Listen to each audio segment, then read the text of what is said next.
누군가가 저에게 이런 말을 했어요. 제 이야기는 눈물 없이 들을 수가 없는 이야기라고요.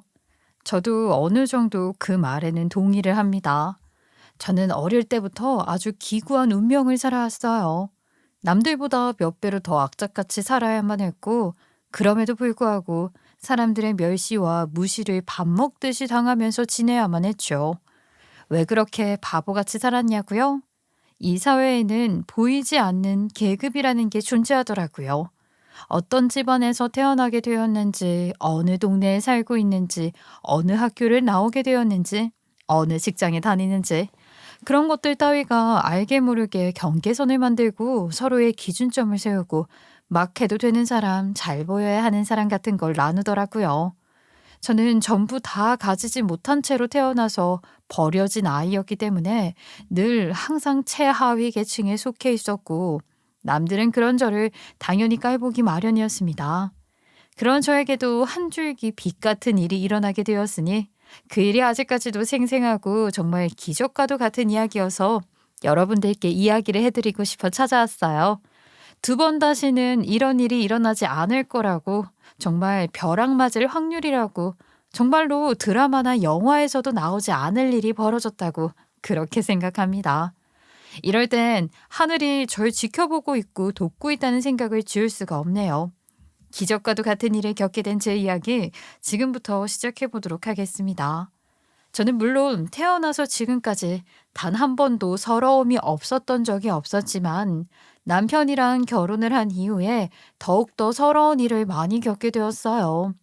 제 이야기를 지치지 않고 저를 위로하는 마음을 가져주시면서 끝까지 들어주셨으면 좋겠습니다. 저는 남들에게 좋은 소리를 들어본 적이 없었어요. 아주 어린 시절, 제 인생에서 잊혀지지 않는 몇 년간의 기억을 제외하고는 늘 구박만 받았기에 남들 앞에서 서는 것 자체가 두려운 일이었었죠. 새로운 사람을 만나서 인과관계를 맺는다는 것 자체가 어렵고 힘이 든 일이었어요. 항상 제가 원치 않는 이야기들로 사람을 파악하려고 했었으니까요. 제 이야기를 잠깐 하자면, 저는 좋지도 나쁘지도 않는 제 몸만 덜렁 들고 서울이라는 곳으로 와서 자리금 명목으로 받은 돈 80만 원, 딱 그만큼을 들고 홀로 서기를 시작하게 되었어요. 80만 원이라는 돈이 어떻게 보면 큰 돈으로 보일지 모르겠지만, 자리금이라는 말이 붙으면 절대로 큰 돈이 아니라는 거 아실 거예요. 홀로 서기를 시작하려면 필요한 게 한두 가지가 아니잖아요. 당장 생활을 해야 할 집도 얻어야 하고 일식주를 해결해야 하는데, 80만 원이라는 돈은 정말 코 묻은 돈이나 마찬가지였어요. 그래도 제가 고등학교 시절에 나름 아르바이트라는 것을 하면서 조금씩 모아두었던 돈이 있었기 때문에 구시촌에 작은 쪽방 하나를 얻어서 생활을 할 수 있었어요. 창문 하나 없이 아주 작은 침대 한 개, 책상 한 개로 꽉 차버린 방이었지만, 저 혼자 쓸 수 있는 공간이 생긴 것은 처음이었기 때문에 무척이나 행복했어요. 사실 앞서 조금 이야기한 걸로 눈치를 채셨을지도 모르겠지만, 저는 고아예요. 이런 말을 제 입으로 하는 게 이제는 익숙해졌지만, 처음에는 부끄럽고 쪽팔려서 말을 못했었어요. 제가 어떻게 고아원에 가게 되었는지는 전혀 기억이 나지 않기 때문에 아무것도 모릅니다. 저희 부모님이 살아있는지 죽었는지, 저를 어떻게 낳았는지조차 몰라요. 전라도 어디 구석에 있는 정말 상가조차 하나 없는 시골 마을에 교회 목사님 부부께서 저같이 버려진 아이들 몇 명을 데려다가 교회에서 키우셨어요. 기도하는 기도실에 온돌이 들어오니까 그곳에 방 한 칸을 내어주셔서 아이들 대여섯 명이 옹기종기 모여 지내면서 살았었어요. 고아원이라고 하기에는 정식 고아원 시설이 아니었기에 떠돌고 떠돌다가 모르는 사람 손에 맡겨져서 그곳에서 지내게 된 것이었지요. 정식 고아원이 아니었기 때문에 정해진 규율 같은 것도 전혀 없었고, 정부에서 지원이 나오는 것도 전혀 없었던 곳이었어요. 목사님 부부께서 워낙 온정이 많으신 분이었어요. 처음에 한 아이가 목사님 부부 손에 맡겨지게 되었고, 아름아름 동네 사람들이 부모 없이 떠도는 아이들 몇 명을 더 목사님 부부께 맡기면서 그렇게 형제자매로 지내게 된 것이었거든요. 목사님 부부께서는 돈이 몇 배로 들어가게 되었지만 마을 사람들의 헌금으로 저희를 굶기지 않겠다는 일념으로 보살펴 주셨습니다. 정말 그때 거기서 살았다는 게 너무 감사할 정도로 정을 주셨고요. 사랑도 주셨고 많은 걸 가르쳐 주셨어요. 사모님께서는 한글을 알려주셨고 목사님께서는 성경 말씀을 통해서 사람을 대하는 방법, 시련과 고난이 다가와도 어떻게든 이겨낼 수 있다는 가르침을 주셨고요. 하지만 이 생활이 길게 가지는 못했어요. 못된 누군가가 신고를 한 것인지 구청 직원들이 찾아오게 되었거든요. 정식 허가를 받은 고아원이 아니었기 때문에 행정상 이루어지면 안 되는 행위라 치부가 되었고 교회 쪽방에서 함께 지내던 대여섯 명의 우리 형제는 갈라지게 되었어요. 정말 하루아침에 뿔뿔이 흩어지게 되었는데 그 당시 제 나이가 7살밖에 되지 않았었거든요. 중고등학생이던 언니 오빠들은 아르바이트를 하면서 교회 근처에 있는 달방을 얻어서 지낸다고 했는데 7살밖에 되지 않은 저는 아직 어른의 손길이 필요하다는 결론이 내려지면서 다른 지역에 있는 정식 고아원으로 시설을 옮기게 되었습니다. 언니 오빠들이랑 헤어지면서 얼마나 울었는지 모르겠어요. 저에게는 부모나 다름없는 사람들이었기 때문에 정말 목이 쉬어라 울어댔었죠. 다른 기억은 별로 나지 않는데 그 이별했던 순간만큼은 생생하게 기억이 날 정도로 어린 저에게는 큰 충격이자 아픔이었어요. 정말 이별을 나눌 시간도 없이 구청 직원들의 손에 이끌려가 차를 타고 멀어지는 교회를 보면서 악을 질렀던 기억이 있네요.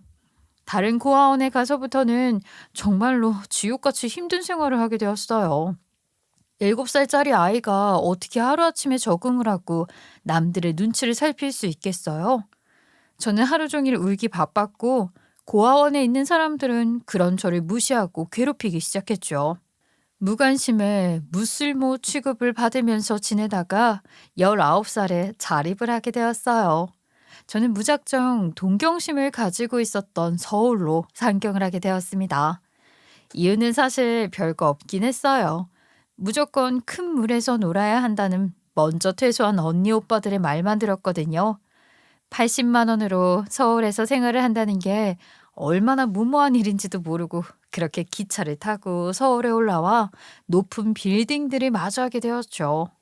저는 정말 잡초처럼 강한 생활력을 가진 아이였어요.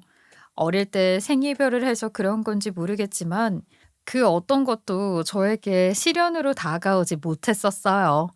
그저 제가 처한 생활 자체가 고난의 연속이었으니까 외부에서 저를 상처내려고 해봐야 제 내면이 더 상처투성이라 아프지 않았던 것 같아요. 정말 안 해본 일이 없을 정도로 고생이란 고생은 다 하면서 지냈어요. 무슨 일까지 해봤는지 아세요? 돈 많이 준다는 말에 노가다 판까지 뛰어들어갔으니까 다 해본 거 맞겠죠? 제 처지가 이래서 그런 건지는 모르겠지만 저는 남들에게 피해를 끼치면서 살고 싶지 않았어요. 제가 실수를 하면 남들보다 몇 배로 질타를 받았으니까요. 제 몫으로 주어진 1인분은 무조건 해내야 한다는 강박관념을 가지고 살았는데 그러다가 아주 좋은 기회가 저를 찾아오게 되었습니다. 성실한 만큼 복이 찾아온다는 목사님의 말처럼 아무런 자격증도 가지지 못했고 고등학교도 겨우겨우 졸업한 저를 노가다판에서 눈여겨보고 있던 공사 현장 감독님께서 본인이 잘 아는 회사에 저를 꽂아주신 거예요. 성실하기 짝이 없는 아이니 잘만 가르치면 2, 3인분의 몫을 해낼 수 있을 거라고요. 노가다판에서 흙먼지를 맡으며 일했을 때와는 전혀 다른 모습으로 사무실에 앉아서 키보드를 두들기는 제 모습이 적응도 안 되고 어색하긴 했어요. 저는 처음으로 그 직장 생활을 하면서 일당이 아닌 월급을 받으면서 고정급이라는 걸 받아보게 되었어요. 당시 월급은 130만 원이었는데 저에게는 참 큰 돈이었어요. 누구에게는 아무것도 아닌 돈일지 모르겠지만 그 돈을 들고 행복해하면서 적금이라는 것도 들고 아껴가면서 살기 시작했죠. 통장에 매달 조금씩 쌓이는 돈을 보면서 저도 큰 돈을 벌고 모아서 하고 싶은 거 다 하고 먹고 싶은 거 다 먹으면서 살 수 있는 날이 오길 꿈꾸며 지냈어요. 하지만 꿈은 꿈일 뿐이었죠. 그러면 안 됐는데 회사에서 알게 된 남편과 회식을 하고 얼큰하게 취한 상태에서 하룻밤에 실수를 저지르게 되었는데 아유 글쎄 하늘도 무심하시지. 그날 바로 아기가 생기게 되는 바람에 저는 예정에도 없던 결혼이라는 걸 하게 되었어요. 아이를 가졌다고 시댁이라는 곳에 인사를 처음 드리러 간 순간 제일 먼저 날아온 것은 인사도 아니고 숟가락이었어요. 아니 어디 만날 여자가 없어서 저렇게 구질구질하고 볼품없는 여자를 만나. 아니 만났으면 즐기고 끝낼 것이지. 임신을 왜 시켜서 발목을 잡히냔 말이야. 대놓고 구박을 주고 면박을 주는데 늘상 겪는 일이긴 했지만 임신을 해서 그런 건지 가족이 될 사이인데 그런 말을 들어서 그런 건지 상처가 2배가 되더라고요. 제가 마음에 들지 않고 성에 차지 않는 며느리라고 하시면서 당장 아이를 떼어버리라고 난리를 치고 소리를 질렀지만 당시에는 그런 수술이 불법이었어요. 아름아름 몰래 시술을 해주는 곳도 있다고 들었지만 사실 저는 저에게 생긴 첫 가족이나 다름없는 아이를 잃고 싶지 않기도 했어요.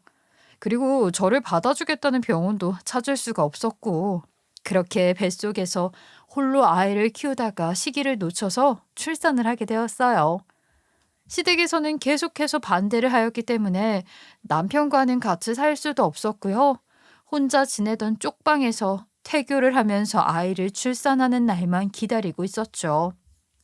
남편은 우유부단의 끝이었고 자기 주장 하나 제대로 펼치지 못하는 아주 모자란 놈이었어요. 그걸 모르고 사고를 친 것은 아니었지만 아유 너무 답답하더라고요. 출산이 다가오던 어느 날 아무리 그래도 자기의 아이를 사생아로 만들면 안 된다는 생각이 있었는지 저랑 혼인신고를 했고 시댁에서는 우리 부부를 없는 사람 취급하기 시작했죠. 그 당시에 제 나이가 27살밖에 되지 않았을 때였어요. 남편은 30살이었고요. 시댁에서는 정말 모든 것이 마음에 안 들었는지 저의 하나하나를 뜯어보며 싫다고 했어요. 제 왼쪽 볼에 꽤 큰 점이 하나 있었는데 시어머니는 그 점까지도 아주 마음에 들지 않는다고 저에게 구박이란 구박은 다 주었거든요. 아휴, 내가 아는 사람이 점을 치는 무당인데 말이야. 얼굴에 큰 점이 있으면 돈이 아주 줄줄 새어나가는 것은 물론이고 유병장수한다고 하더라, 유병장수. 우리 아들 등골을 빼먹다 못해 병수발까지 들게 하려니 우리 집안에 들어왔다 이 소리야. 우리 아들 고생시키려니라고 네가. 일어나지도 않은 일을 들먹이면서 제가 하나하나 마음에 들지 않는다고 하는데 거기서 무슨 말을 더 할 수가 있겠어요. 그냥 잠자코 그 모진 말을 다 감수해야만 했어요. 평소에는 얼굴도 보기 싫다고 오지 말라고 해도 명절이나 시댁 행사가 있을 땐 찾아갔었는데 그때마다 저를 못 잡아먹어서 안달이 난 사람처럼 굴었어요. 저도요, 제가 부족하다는 걸 알고 있었기 때문에 군소리하지 않고 잔소리를 빙자한 비난을 다 감내해가며 버티고 있었죠. 모든 잡일을 저에게만 시키면서도 미안한 구석이 하나도 없었던 시댁 식구들은 어디 멀리 심부름을 다녀와야 하는 일도 저에게 모조리 다 맡겼어요. 제가 임신을 했을 때도 그랬고요. 출산을 해서 갓난 아기를 등에 업고 있을 때도 마찬가지였죠. 아이, 무슨 6, 70년대 시집살이를 당하는 며느리 같지 않나요? 도망치고 싶은 생각은 없었냐고요? 당연히 도망치고 싶은 마음도 수백 번이 더 있었죠. 하지만 제가 이 상황에 도망을 치면 뭘 해먹고 살겠나요? 임신을 하면서 자연스럽게 다니던 직장도 그만두어야 했고, 아이를 키우려면 돈이 있어야 했고요. 우유부단의 끝이지만 그래도 아이 생각만큼은 끔찍한 남편이 필요하긴 했어요. 저의 아이를 저처럼 고아로 만들고 싶지 않았고 부모와 떨어져서 살게 하고 싶지도 않았어요. 그게 제 컴플렉스였거든요. 남편 또한 같은 생각이었던 것 같아요. 시댁에서는 태어난 저희 아이까지도 미워하고 보기 싫다고 했지만 제 입장에서는 별 수 없는 일이었어요. 그 끝하게 버티면 버틸수록 더 꺾어버리고 싶었던 건지 시부모는 저만 보면 못 잡아먹어서 아주 안달이었는데 사실은 더한 인간이 시댁에 한 명 더 존재하고 있었어요. 그건 바로 간호대학을 졸업하고 간호사로 일을 하면서 누구보다 재수없고 얄밉게 굴던 신우이였습니다. 신우는 저보다 한 살 더 많았는데 대학을 졸업하고 취직이 잘 되어서 그런 건지 커다란 대학병원에서 일을 하고 있었어요. 그래도 신우가 야간 근무도 하고 평일, 주말 구별 없이 병원에서 나온 스케줄대로 근무를 해야 하기 때문에 저랑 마주치는 일이 많지는 않았지만 한 번 볼 때 정말 큰 상처를 주는 사람이었죠. 퇴근하고 오자마자 모자란 년 얼굴부터 봐야 하니까 오늘 하루 피곤함이 2배가 되는 것 같네. 여기는 왜 왔어? 모자라니까 생각도 없는 건지 뭔지. 하긴 그러니까 애부터 덜컥 가져서 결혼까지 했지. 어떻게 보면 전현이 한 건 잡은 거라니까. 우리 오빠도 멍청해서 전현 말 다 듣고 살잖아. 아들 농사 망한 우리 엄마만 불쌍하지 뭐. 아이고.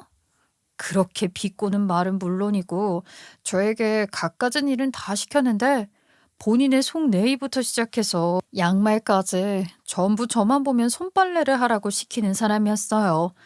혹시라도 제가 세탁기를 돌릴까 봐 빨래를 잘하고 있는지 아닌지 은근슬쩍 감시도 하는 그런 못된 년이었다고요.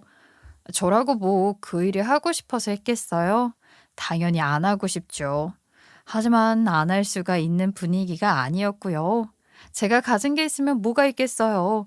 답답해서 속이 터지실 걸 알지만 고아로 태어나 평생을 주눅들며 살았던 무기력한 인간에게는 반항할 힘조차 없었어요. 저는 이미 시댁에서도 구박대기였고 주눅이 잔뜩 들어있는 소심한 잡며느리 그 이상도 이하도 아니었고요. 남편도 제 편을 들어주지 않았었으니까요. 특히나 시댁 식구들 전부 다 제가 고아라는 점을 무척이나 업신여기고 싫어했는데 제가 실수를 하거나 그냥 본인들 마음에 들지 않으면 고아라는 탓을 그렇게 써요. 부모가 없이 자라서 그런가? 애가 어쩜 저렇게 핀 티가 나고 폴품이 없는지 모르겠다. 변변치 않아 보이는 이유가 전부 부모의 관심과 사랑을 못 받아서겠지. 당연한 걸 뭘 말해. 엄마가 얼굴에 있는 점이 사람 잡아먹는다고 했었지? 저 점이 지 부모까지 잡아먹은 거 아니야? 어머나 무서워라. 그렇게 저를 조롱하고 못살게 굴었는데 저는 그 앞에서 울기도 참 많이 울었고요. 그런 인신공격을 좀 줄이면 안 되겠냐고 애원도 해봤어요. 오죽하면 지렁이도 밟으면 꿈틀거린다고. 하루는요 제가 악에 받쳐서 제 인생에서 최고 미친년처럼 소리를 지르며 대든 적이 딱 한 번 있었어요. 늘 조용히 아무 소리 없이 넘어갔었는데 그날은 도저히 안 되겠더라고요. 아니 제가 무슨 고아로 태어나고 싶어서 고아로 태어났겠어요? 저도 이런 대접 받으면서 살고 싶지 않아요. 왜 매번 못 잡아먹어서 안달이냐고요. 저라고 이런 인생을 살고 싶어서 사는 게 아닌데 하나의 인격체로 대해달라는 게 그렇게 어려운 일이에요? 저도 사람이에요. 상처받을 거 다 받는다고요. 언제까지 이렇게 무시만 당하면서 아무 소리도 못 내고 살 줄 알았어요? 저도 밟으면 꿈틀거릴 줄 알아요. 저도 욕할 줄 알고요. 부당한 말에 대들 줄도 안다고요. 뭐가 어쩌고 어째? 아이고 얘 좀 봐. 네가 감히 지금 나한테 대들겠다는 거야? 내가 뭘 어쨌다고 이렇게 악을 쓰고 달려들어? 해도 너무하시잖아요. 아무리 그래도 며느리고 손녀딸을 낳은 사람인데 너무하시잖아요. 제가 언제 예뻐해달라고 했어요? 사람 대접만 해달라고요. 그게 어렵냐고요. 저를 귀하게 여겨달라고는 부탁도 하지 않아요. 저를 그냥 사람으로 취급만 해달라고요. 제가 노예보다 못한 취급을 왜 받아야 하는데요. 그럴 만한 주제를 가진 애한테 그렇게 대하는 건데 뭐가 문제라고 그러니? 참나 여태까지 찍소리도 못하던 게 농약이라도 처먹었나 왜 저래? 세상에 그런 주제를 가지고 태어난 사람이 어디 있는데요. 모든 사람은 평등하고 죄 없이 태어난 사람은 없다고 했어요. 어머님이 맨날 이상한 소리만 듣고 다니시니까 그렇죠. 제 얼굴에 있는 점이 뭐 어떠고 어째요? 제가 부모 없이 태어나고 싶어서 그런 것도 아닌데 왜 그런 말을 하시냐고요. 억울해서 더는 못 살겠어요, 정말. 제가 칵 죽어버리던가 해야지 그만하실 거예요? 그 다음에 제 딸한테 똑같이 그러시겠죠. 어머님은 그런 인성을 가진 사람이니까요. 그렇게 소리를 지르면서 울고불고 난리를 치는데 제가 대든다고 글쎄 시어머니가 제 얼굴을 때리는 게 아니겠어요. 이게 어디서 감히 소리를 지르고 난리야. 기청 떨어지는 줄 알았네. 시끄러워. 너 같은 건 더 혼나야 정신을 차리지. 어디 감히 내 앞에서 소리를 질러? 근데 사람이라는 게 그렇게 또 한 번 억압적으로 당하고 나면 두 번째부터는 알아서 설설 눈치를 보고 기게 되더라고요. 무섭거든요. 한 번 겪은 공포는 두 번 다신 겪고 싶지 않아서 그런 자리를 피하게 되기 마련이죠. 이 사람한테 또 한 번 소리를 쳤다가는 이렇게 당할 수도 있겠구나 싶어서 수동적인 인간이 되더라고요. 구독을 하고 계시는 분들 중에서도 어릴 때 부모에게 이런 식으로 구박을 받아서 기도 못 펴고 살았던 사람들이 꽤 있었을 거라 생각해요. 저는 그런 방법으로 시댁 식구들에게 길들여지고 있었어요. 요즘이야 가스라이팅이라는 말도 생겼지. 그때는 그런 말도 없었잖아요.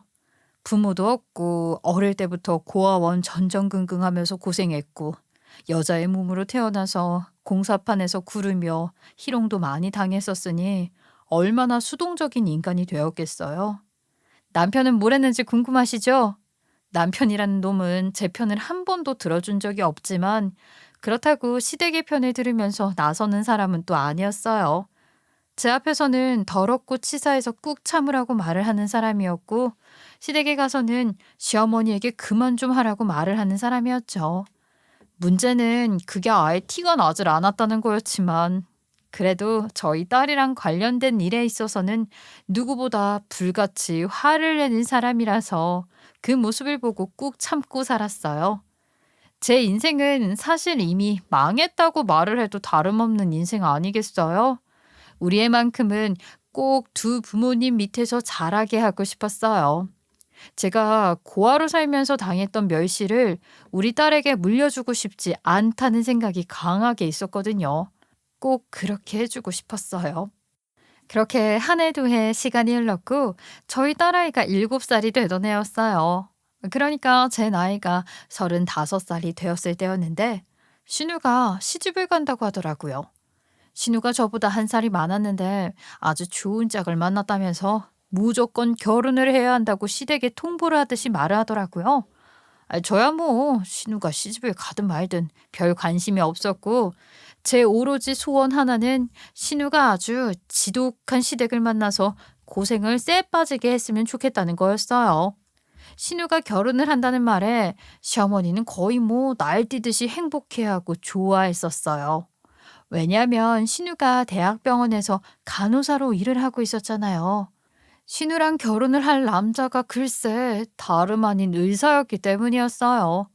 신우가 간호사 일을 하면서 일보다는 남자 만나는 것에 더 집중을 했나 보더라고요.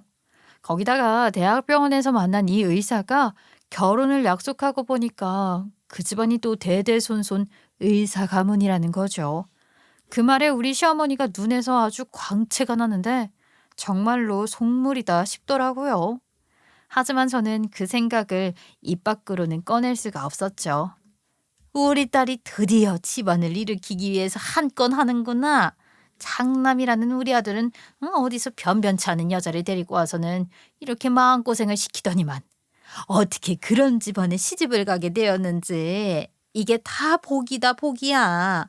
우리 딸이라도 번듯한 집에 시집을 가니 얼마나 다행이니? 아들 결혼은 망했지만 우리 딸은 의사 집안에 시집을 간다고. 아이고 내가 죽어도 여한이 없다. 여한이 없어. 아이 참 엄마도 그렇게 속물근성 드러내면서 좋아하면 안 되지. 절대로 그 집 식구들 만나서 실수하면 안 돼. 알지?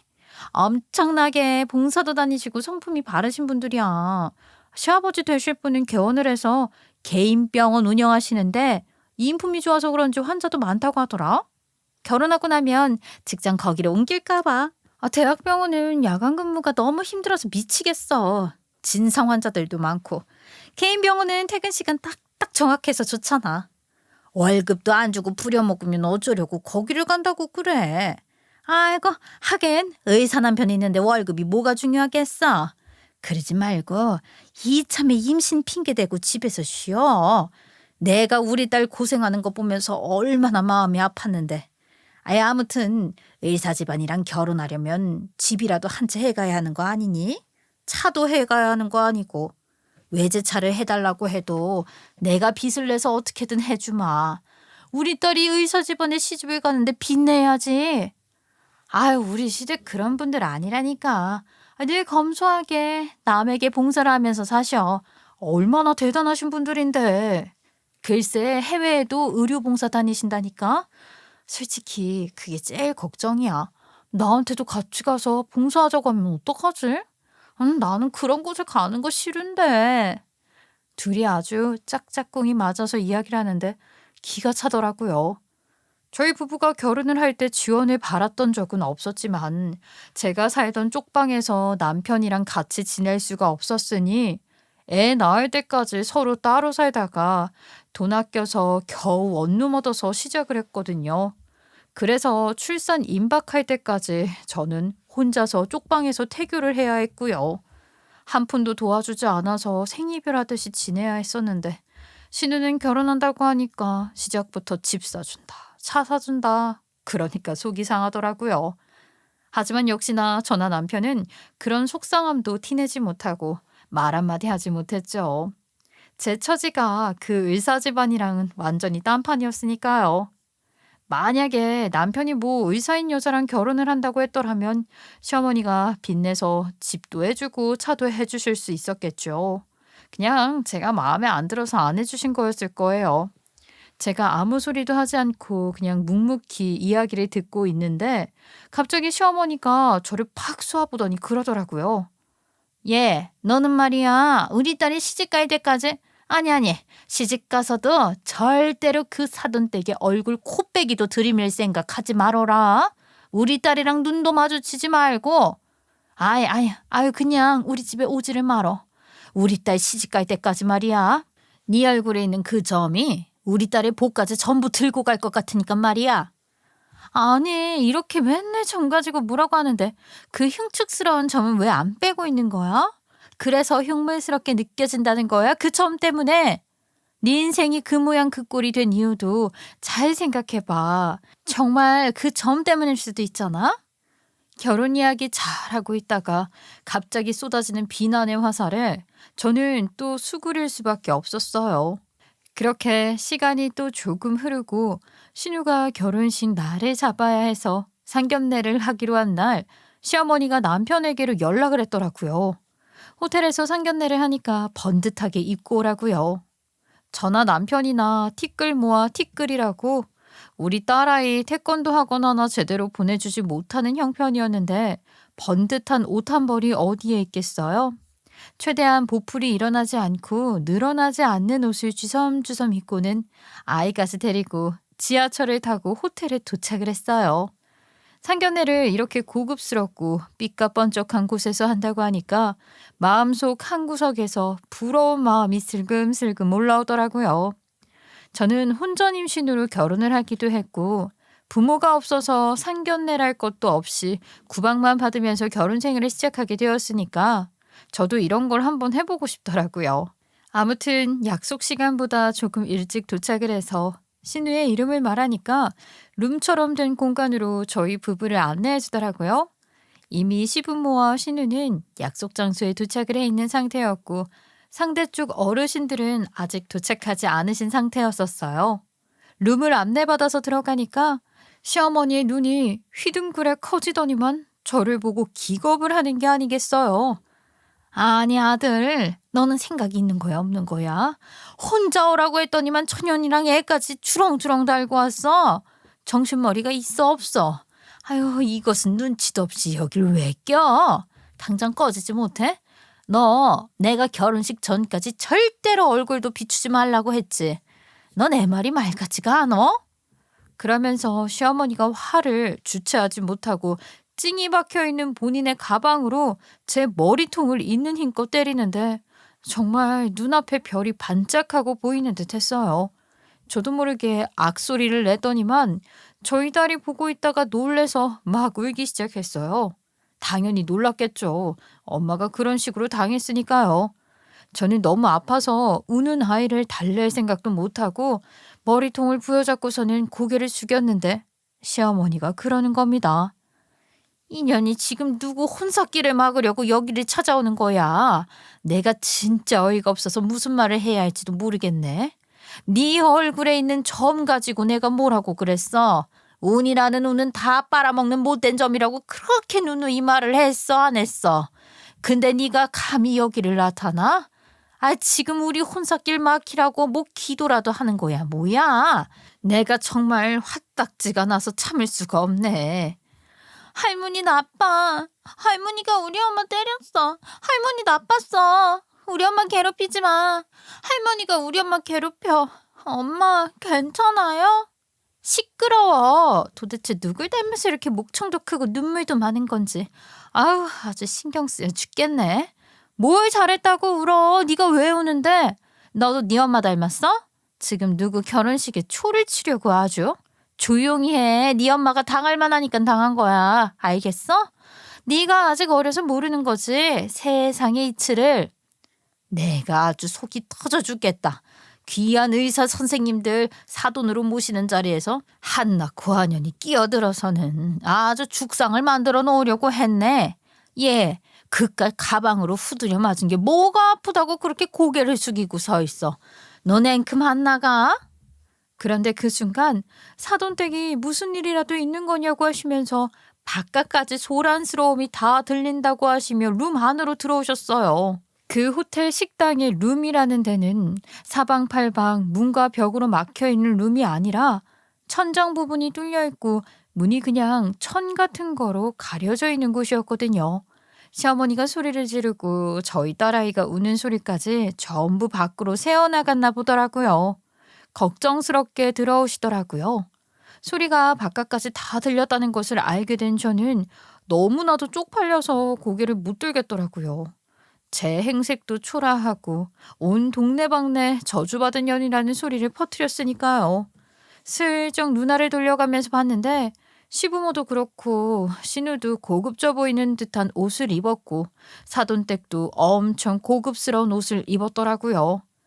제가 고개를 푹 숙이고 있으니까 무슨 상황인지 몰랐던 안사돈 되시는 분이 저에게 조용히 말을 거셨어요. 고개를 좀 들어보셔요. 아니 어떻게 되는 사이시길래 여기서 이런 소란이 벌어지는지 저희도 좀 알아두는 게 좋을 것 같아요. 아이고, 행색 보면 딱 모르시겠어요? 그냥 잡상인입니다. 얼른 내쫓고 저희는 결혼 이야기에 대해 구체적으로 나누시는 게 좋을 것 같네요. 아니 뭐해요, 안 나가요? 여기 와서 말도 안 되게 행패를 부리길래 저희가 나가라고 했어요. 일단 자리에 앉으시죠. 우리 딸에게 너무나도 미안하고 정말 그 자리에서 먼지가 되어 사라지고 싶은 정도로 수치스러웠어요. 눈물이 핑 도는데 남편이라는 놈은 앉아야 하는지 나가야 하는지 고민을 하더라고요. 이런 놈을 남편이랍시고 그동안 의지하고 살았다는 게 한탄스럽고 우리 딸에게 못 볼 꼴을 보여주게 된 게 너무 미안하고 정말 만감이 교차했어요. 그 자리에서 깽판이라도 칠까? 아니면 조용히 나와서 이혼하고 딸아이와 둘이서 살까? 1초마다 수십 번씩 고민을 했던 것 같아요. 할머니 진짜 나빴어. 우리 엄마한테 사과해. 선생님이 친구들 때리면 사과해야 한다고 했어. 아니, 누가 할머니라고 누구한테 그런 소리를 하는 게야. 나한테 할머니라고 부르지 말고 얼른 네 엄마 손잡고 나가라는 말 안 들려? 딸이 시어머니에게 할머니라고 부르자 당황이라도 했는지 얼른 쫓아내려고 등을 떠밀더라고요. 혹시라도 사돈댁에서 말이 나올까 싶어서 눈치를 보면서 조용히 역정을 내셨어요. 우리 남편은 갈팡질팡하다가 딸에게 뭐라고 하는 시어머니를 보자마자 지 딸한테 뭐라고 하는 건 못 참겠는지 제 등을 툭 치더라고요. 에휴, 더럽고 치사해서 여기서 무슨 소리를 듣겠다고. 가자. 호텔 밥 같은 거 안 먹어도 그만이야. 가자고. 그러면서 저를 끌고 나가려고 하는데 제가 휘청거리면서 고개를 딱 들게 되었어요. 그제서야 사돈 어른 되시는 분이랑 처음으로 얼굴을 마주하고 눈을 보게 되었죠. 그런데 정말 그 순간 전 갑자기 주마등처럼 제 어릴 적의 기억이 확 스쳐 지나가게 되었어요. 거기다가 정말 상상만 하던 꿈 같은 일이 벌어지게 되었죠. 사돈 어른도 저도 동공이 격하게 흔들릴 정도로 눈 아래 지진이 났고 서로 얼굴을 마주보고서는 아무 말도 못하고 입만 떡 벌리고 쳐다보고 있었어요. 순간 정신을 먼저 차린 사돈 어른이 저를 향해서 말을 걸었고 저는 정말 심장이 2배로 뛰는 듯한 느낌이 들면서 눈물이 핑 돌았어요. 아니 잠깐만. 혹시 미정이냐? 너 미정이야? 그렇게 물어보시는데 정말 흐느낌이 저절로 튀어나오더라고요. 너무 놀란 나머지 다리에 힘이 쭉 풀려버려서 그 자리에 볼썽사납게 주저앉게 되었어요. 정말 그 자리에서 기절이라도 할 것 같았어요. 기함을 하며 자지러졌는데 시댁 식구들이고 제 딸이고 아무 말도 못하고 숨을 헐떡이는 저를 바라보고 있었죠. 그 순간의 느낌은 어떤 말로 표현을 해도 표현할 수가 없어요. 정말로 심장이 튀어나오는 줄 알았거든요. 아니 어떻게 여기서 이렇게 다시 만날 수가 있어. 미정아, 여기서 다시 만나게 될 줄은 몰랐다. 너 미정이 맞지? 제가 너무 놀라서 말도 못하고 고개를 끄덕이자 안사돈, 그러니까 사모님도 그렇고 시매부가 될 사람, 오빠도 그렇고 갑자기 미정이? 하면서 저에게 시선이 집중되었어요. 미정이라고? 우리 집 막내 동생 하던 그 꼬마 김미정이가 너라고? 아 잠깐만, 맞네 맞아. 자세히 보니까 그때 얼굴이 있어. 얼굴에 저 점도 그렇고 미정이 맞잖아. 아이고 그 대여섯 살밖에 안 되던 우리 집 막내딸 미정이를 30년이 넘어서 이렇게 다시 만나게 될 줄은 꿈에도 몰랐다. 우리 집 막내딸이라는 말에 시어머니와 신우 둘 다 황당해하면서 벌벌 떨고 무슨 영문인지 몰라 설명을 해달라는 식으로 쳐다보았어요. 아니 사돈댁의 막내딸 미정이라니요. 이 여자를 아세요? 아니 어떻게 된 영문인지 이게 다 무슨 소리인지. 사돈 어른이 한달음에 휘청거리며 주저앉은 저를 일으켜 세우더니만 꼭 안아주셨어요. 제 얼굴을 이리저리 살피시더니만 난리가 난 거죠. 아니 미정이 이 점을 보니까 확신이 든다. 우리 막내딸 미정이 맞자네. 네가 그렇게 떠나고 얼마나 내가 너를 찾아 전국을 돌았는지 모른다. 미정이 너 도대체 어디서 뭐 하고 있었던 거야? 그동안 어떻게 살았던 게야? 아이고 이 손이 다 거칠거칠하게 상할 정도로. 아이고 미정아. 사실은 이런 일이 있었어요. 제가 목사님 부부께서 교회에 작은 쪽방을 내어주셔서 대여섯 명 되는 아이들끼리 같이 모여 지내고 있었다고 했었잖아요. 거기가 정말 전라도 시골 구석에 있는 교회였거든요. 그러니까 상가 같은 건 찾아볼 수도 없고 그 흔한 병원 하나 없는 동네였어요.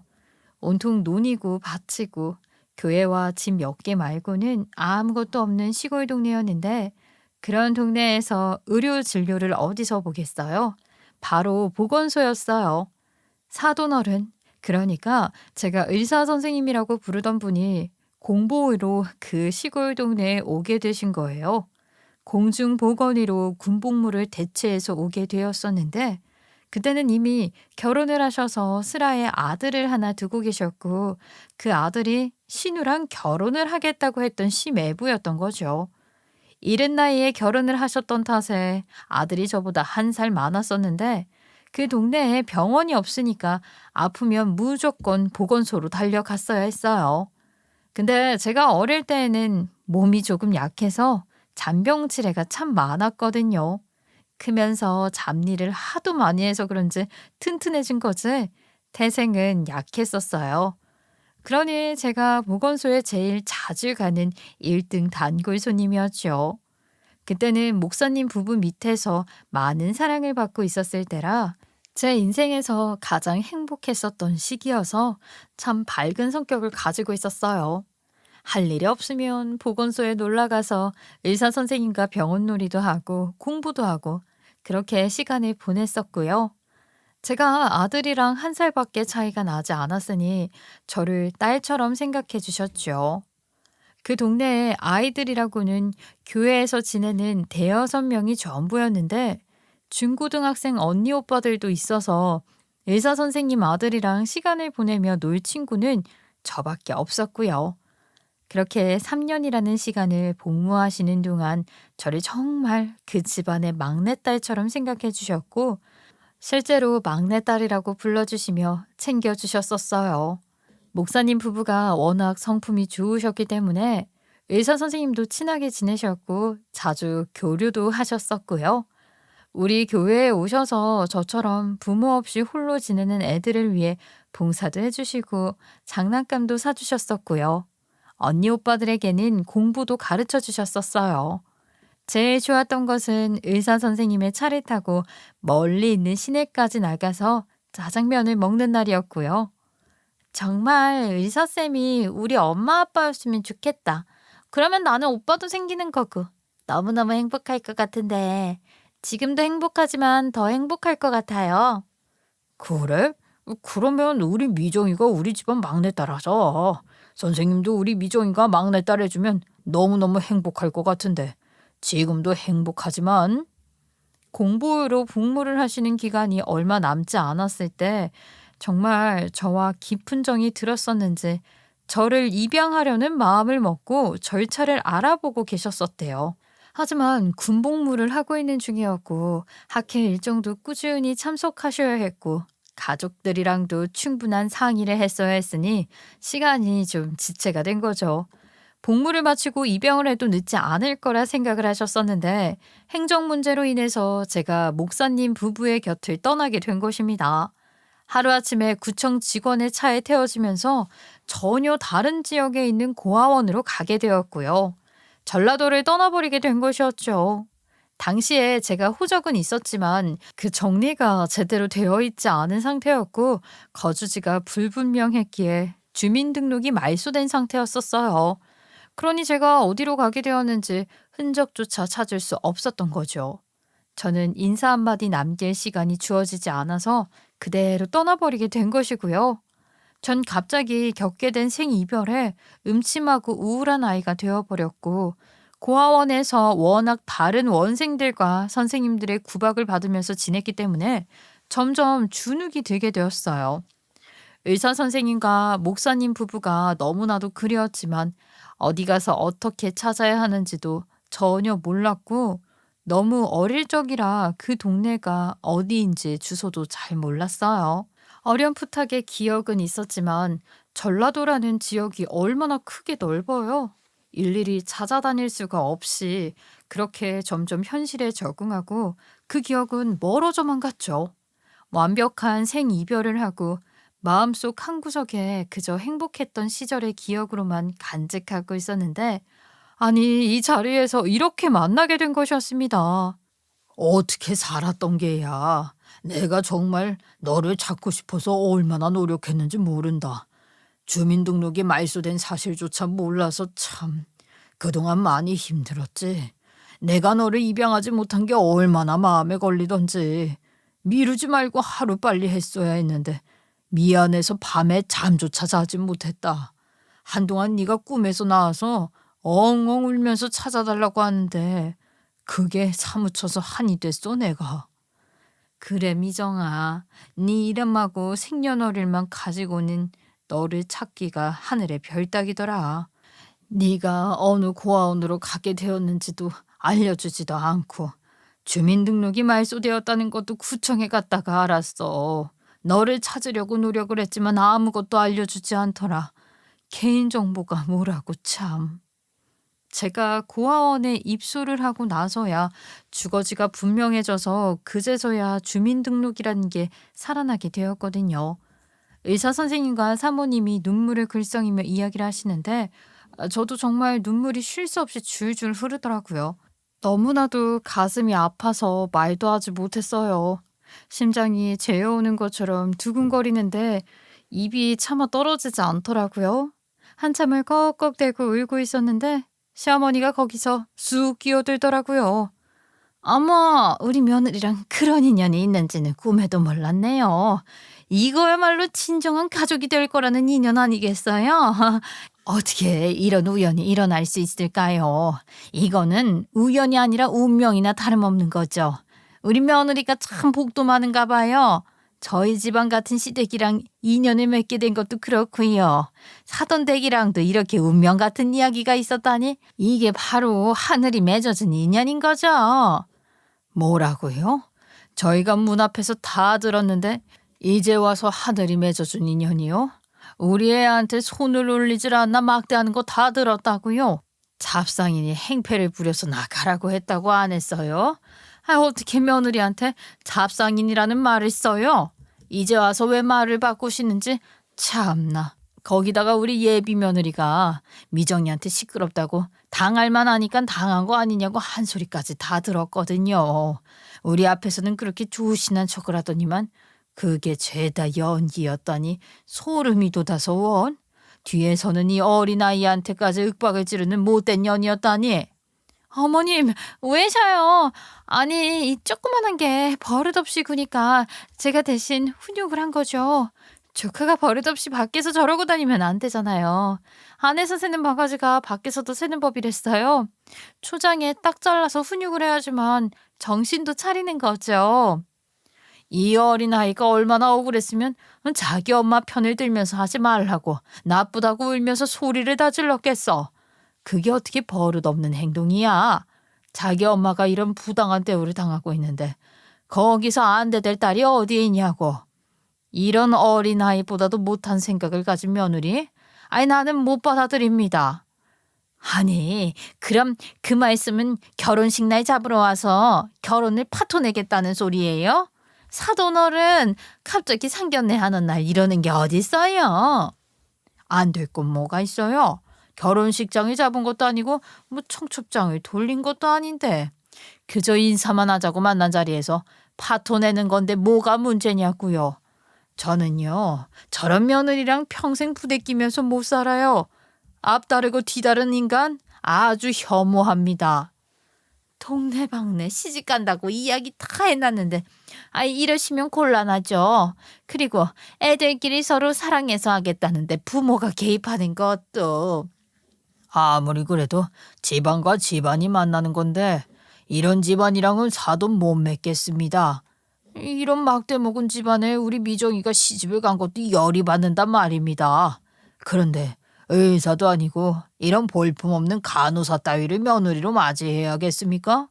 우리 아들 제대로 된 집안 여식이랑 결혼시키렵니다. 저도 동의해요. 어떻게 사람, 집안, 직업을 가지고 차별하고 무시하고 그럴 수가 있어요. 그렇게 일일이 조건 따지면서 약자 괴롭히는 거 그 어떤 것보다 못돼 처먹은 거라고요. 우리 미정이가 얼마나 밝고 씩씩한 아이였는데 고아랍시고 상견례 자리에도 부정 탄다고 오지 말라고 소리를 질러요. 거기다가 그렇게 무식하게 가방으로 애를 쳐요. 이런 집안은 백정 집안보다 못한 집안이지. 아니 아무리 그래도 파혼할 일은 아니지 않나요? 간호사인 우리 딸이 어디가 어때서요? 의사나 간호사나 그 사람 살리는 건 똑같지? 그럼 간호사 집안이랑 결혼시키세요. 저희는 싫습니다. 인격 형성이 제대로 되지 않은 집안이랑은 사돈 못 맺겠어요. 자리에 앉지도 않으시고 일어서서 할 말만 딱 뱉으시고 팔짱을 끼고 신우를 보고 있는데 신우가 눈물을 줄줄 흘리고 있더라고요. 그렇죠 뭐 의사 집안에 시집간다고 그렇게 행복해하고 날뛰고 온 동네방네 자랑을 해댔는데 결국에는 인성 파탄한 게 걸려서 파혼을 당하니까요. 신우가 결국에는 하다 안 될 것 같으니까 저를 보면서 애원을 하더라고요. 올케가 무슨 말이라도 해봐. 나 원래 그런 애 아니잖아? 그냥 화가 나가지고 훈육 좀 한 거잖아. 내가 평소에 이런 애 아닌 거 잘 알잖아. 오해 좀 풀어줘. 그리고 자기야, 결혼하기로 우리끼리 다 말했는데 이제 와서 파혼이라는 게 무슨 소리야? 나 자기랑 못 헤어져? 내가 정말 이런 소리까지는 안 하려고 했는데 어릴 때부터 3년이라는 시간 가까이 동거동락하면서 지낸 내 친동생 같은 아이가 미정이었어. 하루아침에 사라지는 바람에 온 가족이 얼마나 큰 상처를 받았었는지 몰라. 나는 시름시름 앓기까지 했었다고. 내 동생 돌려내라고. 나는 아무것도 몰랐잖아. 자기랑 그런 사이인 줄 알았으면 내가 올케한테 그랬겠어? 잘했겠지. 그 말은 미정이에게 2번 상처를 주는 일이야. 우리 집안과 연관이 있었다는 걸 몰랐다면 그렇게 안 했을 거라는 거잖아. 내 동생 같은 아이가 이런 취급을 당하면서 인격모독을 당하고 시집살이를 하고 있었다는 게 정말 상상도 못할 일이고 경멸스럽기까지 해. 내 앞에서는 천사처럼 굴더니 스트레스를 모조리 미정이한테 풀어놓고 있었다니. 신우는 울고불고 난리를 치고 의사 선생님은 나가자고 손짓을 하시더니만 제 손을 잡고 같이 나가자고 이끌어 주셨어요. 그러자 오빠가 저희 딸을 번쩍 안고는 삼촌이 장난감 사줄게 같이 가자 하더라고요. 시댁 식구들 죄다 벙쪄서 보는데 남편이 저를 따라서 나오려고 하니까 너는 뭔데 따라 나오냐고 의사 선생님이 한마디 하시더라고요. 자네는 여기 따라올 자격이 없어. 우리 미정이가 이런 수모를 당하는 동안 말 한마디 않고 지켜보고 있더니 나는 무슨 자네가 벙어리인 줄 알았네. 아무리 그래도 제 딸이고 제 와이프인데 어떻게 저만 여기 남겨두고. 와이프가 그동안 아무 소리도 안 하고 잘 참아서 괜찮은 줄 알았어요. 그런 취급을 받고 속이 멀쩡한 사람이 어딨어. 자네는 점점 더 마음에 안 드네. 우리 미정이가 그렇게 상처를 받을 동안 지 혼자 희낙낙했을 거 아닌가. 저도 저희 부모님께 그러지 말라고 말을 하긴 했었는데 아니 당신 정말 이렇게 갈 거야? 갈 거야. 그러니까 당신은 따라오지 마. 당신이랑 같이 사는 시간 동안 정말 지옥 같았어. 매일같이 나를 보면 못 잡아먹어서 안달인 시댁이 너무 싫었어. 당신이랑 이혼하고 싶은 마음이 굴뚝 같았지만 우리 딸을 위해서 참았던 거야. 근데 오늘 알았어. 내가 참으면 참을수록 우리 딸 마음에도 병이 난다는 사실을. 나는 우리 딸이 제일 행복했으면 좋겠어. 그러려면 당신네 집안이랑 인연을 끊어야 할 것 같아. 그렇게 말을 하고 차갑게 돌아서니까 쫓아오지 못하더라고요. 그날 저는 저희 딸을 데리고요. 사돈 어른이 될 뻔했던 제 인생의 황금기를 만들어주셨던 의사 선생님 댁에 가서 하룻밤을 잤어요. 밤새 어떻게 살았는지, 제가 얼마나 고생을 했는지 밀린 이야기를 하면서 다 같이 눈물바다를 만들기도 했고요. 앞으로 정말 딸처럼 연락하고 지내자는 약속을 꼭꼭 걸었어요. 저는 정말 제 편을 들어주는 가족을 만난 것 같은 기분이 들어서 참으로 행복했어요. 선생님의 댁이 너무나도 따뜻했고요. 다음날 집으로 돌아가니까 시어머니고 신우고 할 거 없이 전부 다 제 다리를 붙잡고 매달리면서 잘못했다고 하더라고요. 제발 올케가 그 집 마음을 좀 돌려줘. 나 파혼당하고 쪽팔려서 병원 출근을 어떻게 해? 그동안 의사랑 결혼한다고 소문 다 내고 으스댔는데 결혼 꼭 해야 돼. 그래, 우리가 서운하게 했던 거 다 사과하마. 이제는 점 가지고 놀리지도 않고 화도 안 낼 테니까 제발 우리 딸 한 번만 살려줘라. 불쌍해서 어떡하니? 제가 왜 그래야 해요? 제가 여태 당한 거에 비하면 이런 일은 세 발의 피도 아닌데요. 그리고 저 이혼할 거예요. 이 집안이랑은 아예 인연을 싹 잘라버릴 거예요. 이혼이라니? 갑자기 이게 무슨 소리야? 아니, 그 집에서 너를 뭐 받아주기라도 한대? 무슨 배짱으로 나랑 이혼을 해? 그러면 우리 애는? 나도 여태 우리 아이 때문에 참았는데 그럴 필요 없겠더라. 어제 의사 선생님 집에서 잘 먹고 잘 놀고 아주 행복하게 잠들더라. 그 모습 보는데 당신 없어도 되겠더라고. 우리 딸한테 물어보니까 아빠랑 사는 거 무섭다고 하더라. 할머니랑 고모 때문에 말이야. 너 필요 없대. 너처럼 편도 안 들어주고 아무것도 못하고 가만히 있는 아빠 필요 없대. 그렇게 말을 하고 이혼을 하자고 하니까 남편이 아무 소리도 못 하더라고요. 시어머니랑 신우는 이혼이 무슨 말이냐고 난리를 치고 있었고요. 갑자기 이혼을 하겠다고? 우리 딸 결혼이 파투 났는데 아들까지 이혼남으로 만들겠다고? 네가 어떻게 우리한테 이럴 수가 있니? 여태까지 저는 고아라서 안 될 년이고 얼굴에 점이 있어서 망할 년이라고 다 마음에 안 든다고 해놓고 이제 와서 왜요? 왜 붙잡으시는데요? 그랬더니 시어머니도 할 말이 없으니까 입을 다물었어요. 저는 바로 짐을 싸서 정말 염치도 없이 의사 선생님네 댁으로 들어가게 되었고 집을 구할 때까지 잠시만 신세를 지겠다고 했어요. 결혼을 하고 나면 위자료도 받을 것이고 재산 분할도 할 예정이었거든요. 그 돈으로 작은 원룸이라도 구해서 나갈 생각이었죠. 내 딸 같은 아이한테 염치 없니 뭐니 그런 말 듣고 싶지 않어. 오래오래 지내다가 평생 눌러붙어도 된다. 내가 우리 미정이를 정말 양녀로 삼고 싶거든. 아니에요. 저도 그 정도로 뻔뻔하지는 않아요. 이미 애도 있고 저 스스로의 몫을 해낼 수 있는걸요. 괜찮아요.